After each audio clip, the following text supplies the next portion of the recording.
कश्मीर की राजनीति हमेशा से ही तनावपूर्ण रही है। हिंसा, शांति का प्रयास और राजनीतिक ड्रामा का मिश्रण है। आज का मुद्दा इसी का एक नया अध्याय है। 19 सितंबर 2025 को जम्मू कश्मीर की पूर्व मुख्यमंत्री और पीपुल्स डेमोक्रेटिक पार्टी यानी पीडीपी की अध्यक्ष महबूबा मुफ्ती ने गृह मंत्री अमित शाह को एक लंबा पत्र लिखा। इसमें उन्होंने जेकेएलएफ यानी जम्मू कश्मीर लिबरेशन फ्रंट के प्रमुख यासीन मलिक के केस को मानवीय लेंस से देखने की अपील की है। मलिक टेरर फंडिंग केस में उम्र कैद काट रहे हैं। महबूबा ने पत्र में लिखा है कि मैं आपके सम्मानित कार्यालय से यासीन मलिक के केस की तत्काल समीक्षा की अपील करती हूं। एक नाम जो कभी प्रतिरोध का प्रतीक था, फिर संयम का और अब जेल की दीवारों के पीछे खामोश है। उन्होंने मलिक की हिंसा त्यागने की हिम्मत की तारीफ की। भले ही उनकी राजनीतिक विचारधारा से सहमत न हो, लेकिन यह पत्र आया तो विवाद भी लाया। पीपुल्स कॉन्फ्रेंस के अध्यक्ष सज्जाद गनी लोन ने तुरंत निशाना साधा। उन्होंने महबूबा को ड्रामा क्वीन कहा और सवाल उठाया कि सत्ता में रहते हुए कोई कदम क्यों नहीं उठाया। लोन का कहना है कि यह महज राजनीतिक स्टंट है। यह विवाद कश्मीर की मुख्यधारा राजनीति को भी उजागर करता है, जहां परिवारवाद, पुराने घाव और सत्ता की राजनीति आपस में उलझी हुई है। आइए अब गहराई में उतरते हैं। यासीन मलिक कौन है? सबसे पहले यासीन मलिक को समझना जरूरी है। 1967 में जन्मे मलिक कश्मीर के अलगाववादी आंदोलन के प्रमुख चेहरे रहे।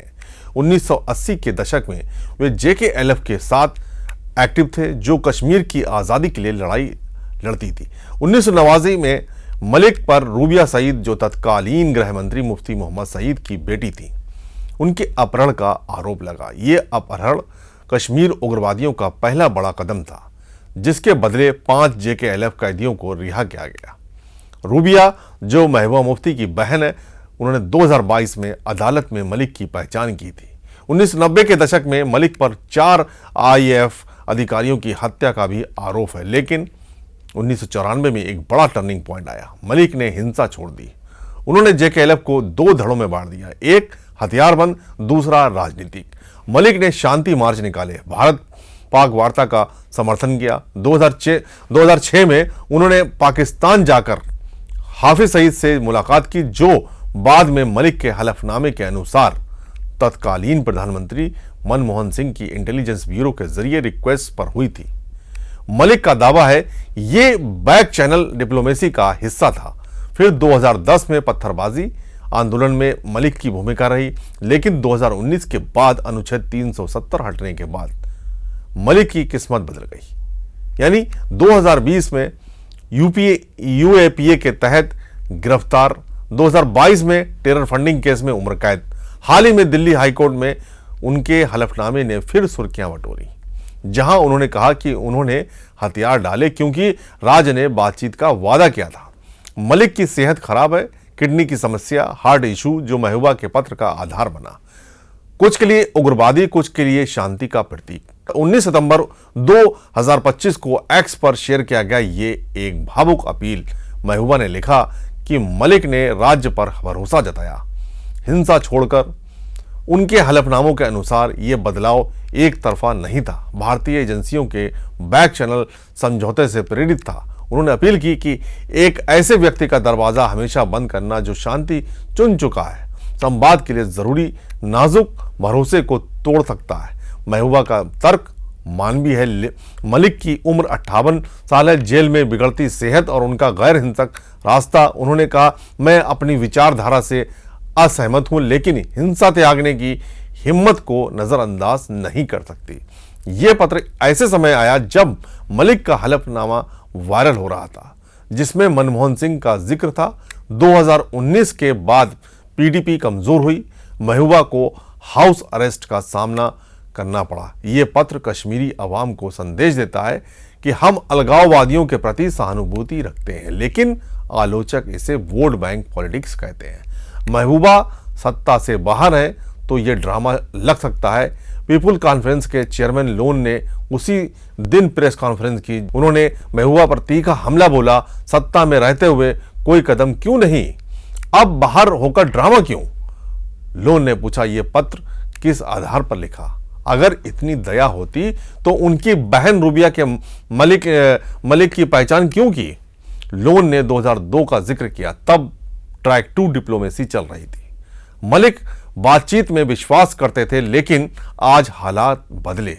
370 हट चुका, अलगाववाद कमजोर हो चुका है।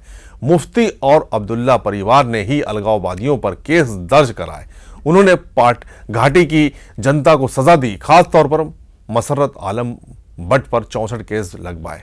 अब रिहाई की बात कर रही हैं। लोन ने महबूबा को दोहरी चाल वाला कहा। दिल्ली को खुश रखना चाहती महबूबा, कश्मीर को भ्रमित कर रही हैं। उनका कहना है कि मलिक के वादे तोड़े गए, लेकिन परिवारों को माफी मांगनी चाहिए। जब तक आपके हाथों में झूठे केसों का खून सना है, ह्यूमन राइट्स की बात करने का नैतिक अधिकार नहीं। लोन खुद मलिक के पुराने दोस्त हैं, लेकिन उनका फोकस पारदर्शिता पर है। ये आलोचना सिर्फ व्यक्तिगत नहीं, कश्मीर की राजनीति पर सवाल है। सज्जाद लोन पीसी के जरिए नई पीढ़ी का प्रतिनिधित्व करते हैं, जो पुराने परिवारों मुफ्ती अब्दुल्ला को चुनौती दे रहे हैं। पुराने घाव और राजनीतिक खेल, ये विवाद बिना इतिहास के अधूरा है। मैं बताता चलूं कि politics apart, Yasin Malik college के दौर से दोस्ती रही है। मुझे पगड़ा भी उनके साथ है।